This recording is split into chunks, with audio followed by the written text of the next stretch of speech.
a lot that's being said from for ChatGPT when it comes to the academics. For instance, can secondary and tertiary education students apply this tool to essentially evade some of the academic requirements that they have to, and to what extent does it, interfere with the academic process?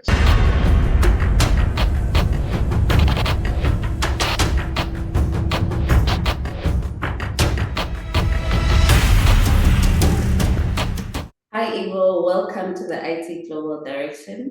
My name is Rorisang, Hlahatsi-Baloyi. And Ebo, please introduce yourself. What is the hot topic for today and where are you in the world? Thank you very much. My name is Ebo Richardson. It's an absolute pleasure to have this conversation with you. I'm dialing in from Accra, Ghana. I guess the topic that I'd like to look at is really around tech, the emerging technology, particularly how these emerging technologies can be applied from an African context to address socio-economic problems. Oh, that's a loaded topic. So, Ebo, what are socio-economic problems that we would like to tackle today? Okay, so it's a broad set of problems. Obviously, Africa has a lot of issues that need to be looked at from a leadership perspective, etc. So I don't propose to handle everything. I'm not sure we have enough time for that. Yeah. But I'm looking at, things like, agriculture, things like how we grow our SMEs on the continent.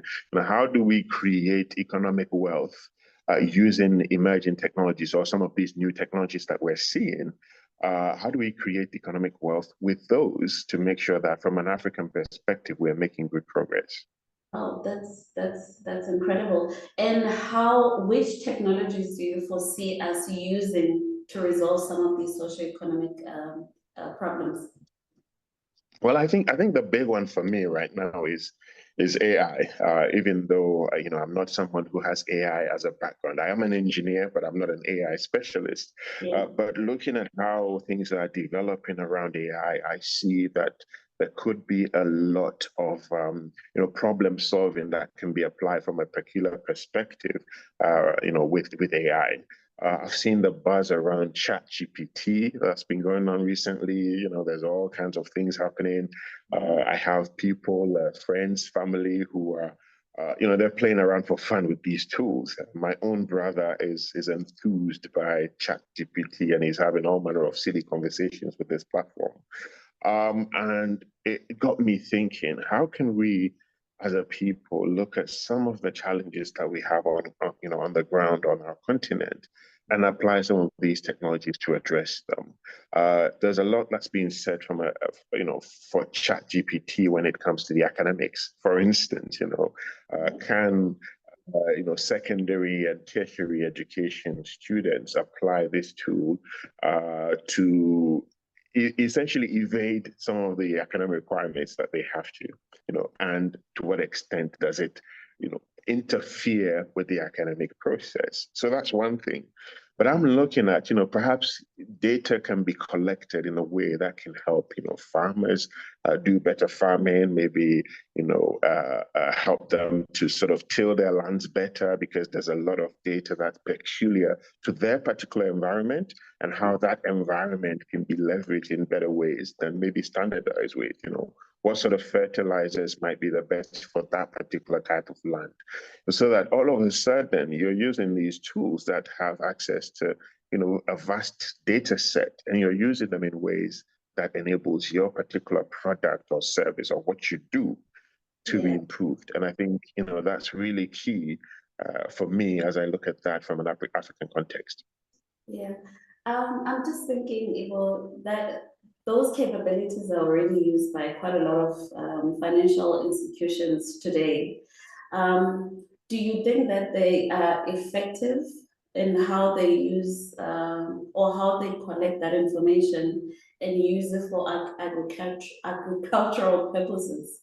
So do you think, is it effective today or does it need any further enhancements? I think it requires enhancement because it requires a different perspective. You know, ultimately, how problems are solved ultimately comes down to who is trying to solve the problems and for what motive, right? Mm, And when financial, organizations or any other organization for that matter try to solve some of these problems, oftentimes they're looking at their own economic benefits. So how can they use this to improve their own bottom line, as it were? yeah. And what I'm proposing us to look at is a different perspective. How can this benefit, that not the organization per se, but the SME, that individual farmer who has to make a call on how best to improve their produce. So Yeah. from their perspective, how can these tools be applied to make things better?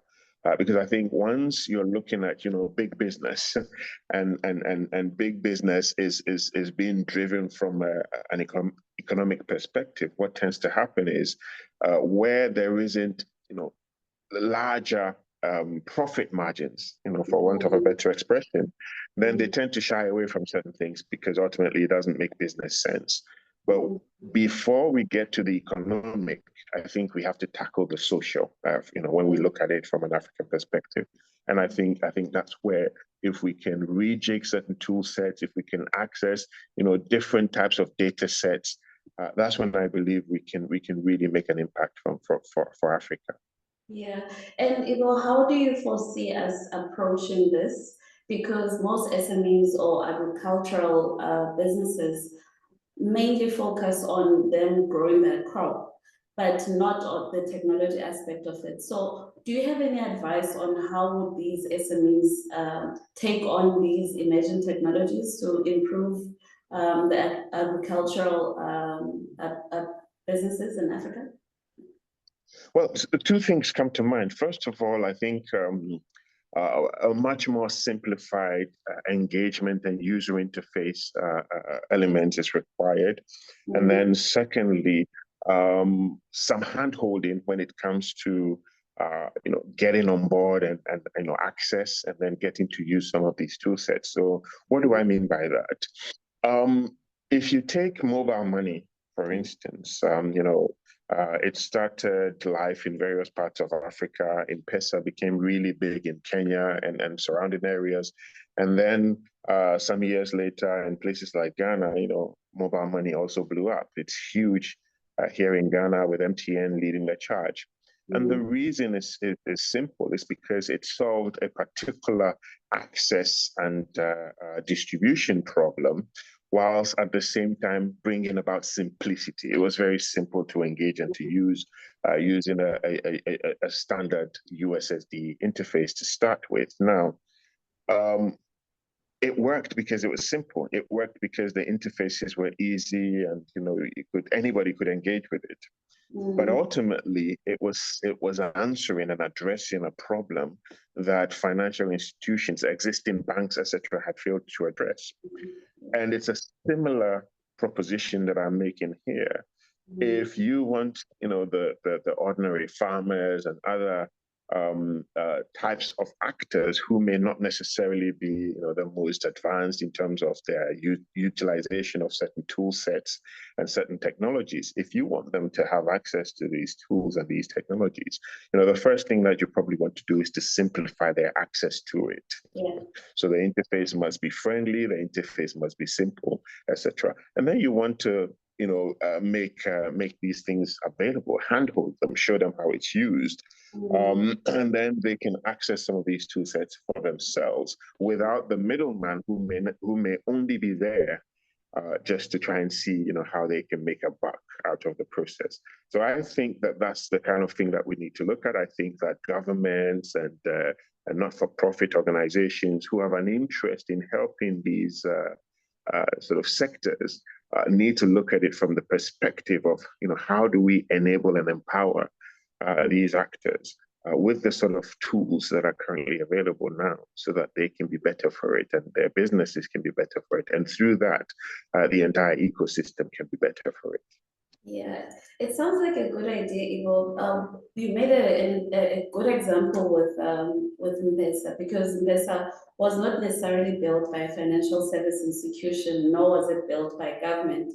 So do you think maybe we need to have other stakeholders that will be supporting these agricultural businesses, but be more focused on building this technology that will be supporting these SMEs you're talking about, rather?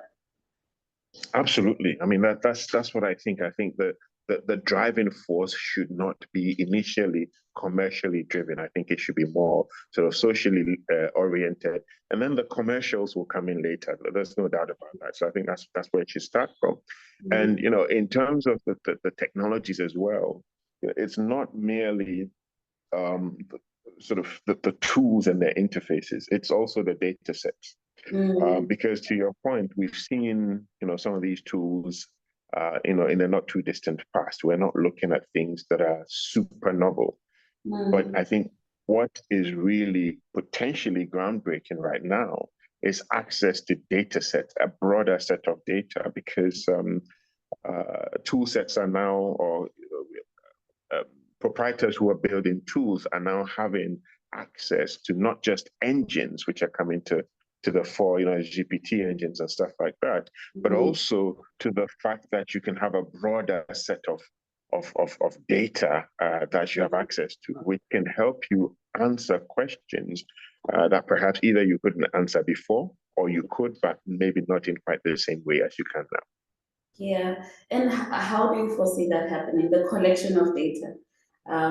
Because I'm thinking, when I know when agricultural businesses do capture data somewhere, right? About Yeah. when can you expect certain crops to grow, when can you expect certain things to happen. So would that be the data we're talking about here, or is it? Yes, yes. Okay. That's an example of the kind of data that we're talking about. Is what worked where. Mm, When you did this particular type of fertilizer, how well did it work in this particular environment? mm, A couple of days ago, I was speaking to a friend here in Accra, and I was saying how, the peculiarity of the weather here. It's very hot. There's a lot of Sahara dust that's come down, which is making the weather very unbearable. Beyond the discomfort, what it does is also affect things. It affects, how effective the road can be and how long it can mm, last, and other matters. So when you're applying certain things and you're not, taking due consideration of such environmental factors, mm, your effectiveness can be muted. So, what data do we have already around some of these things, and what can we add so that when we are now providing tool sets to mm. support, our actors, our decision makers, whether they're farmers, whether they're small business proprietors, what data do they have to make Mm. the things that they want to do, more assured and better, and that the processes are more effective, but also the outcomes are more effective. Yeah, we also touched on another important point on these socio-economic issues that we're looking at. You touched on agriculture and you also looked at education. Any advice there that you think our viewers would be interested in seeing how emerging technologies can enhance our education system?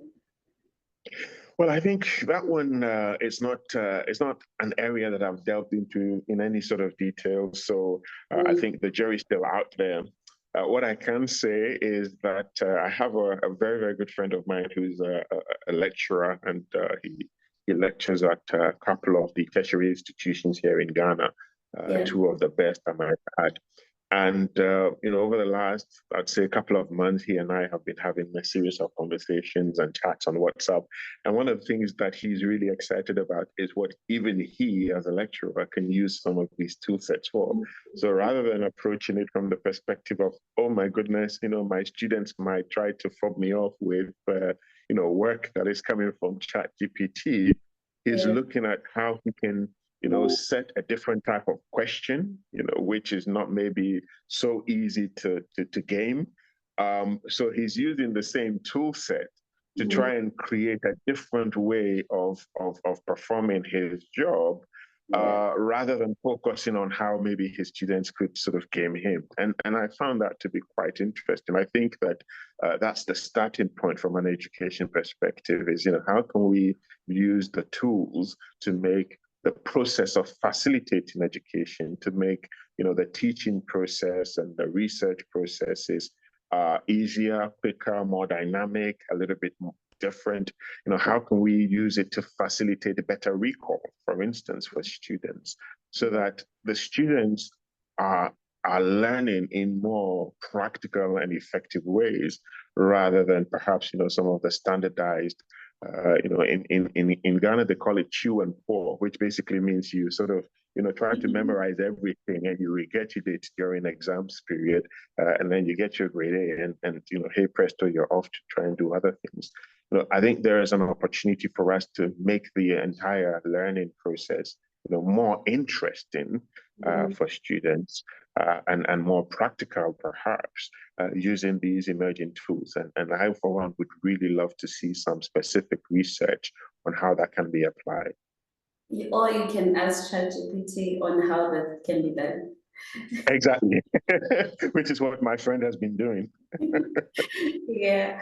Ebo, thank you so much for joining us today on the IT Global Direction. Quite a lot of insightful information that you shared today. I think I'll try and sum up what you shared today. You mentioned the importance of us trying to adopt these new emerging technologies to enhance or to improve our African issues, or to resolve some of our African issues. You mentioned how this can make ease of our agricultural businesses, and see how we can use the data or collect data to make sure that we better understand our agricultural industries. We also indicated the importance of thinking about how we can use these emerging technologies on our education systems, where we don't look at it as something that will hinder the education processes, but seeing how we can embed it into our existing processes today and use it to enhance how we teach students. So I think I covered everything you said, Ebo, today. Please let me know if there's something that I missed out that was critical. Thank you very much. I think that's a pretty good summary, and I'm grateful for that. And it has been a great conversation with you. I look forward to many more in future. And I wish you all the best. Thank you for the opportunity. Thank you so much, Ebo. We're honored to have you today. Have a lovely day. Thank you.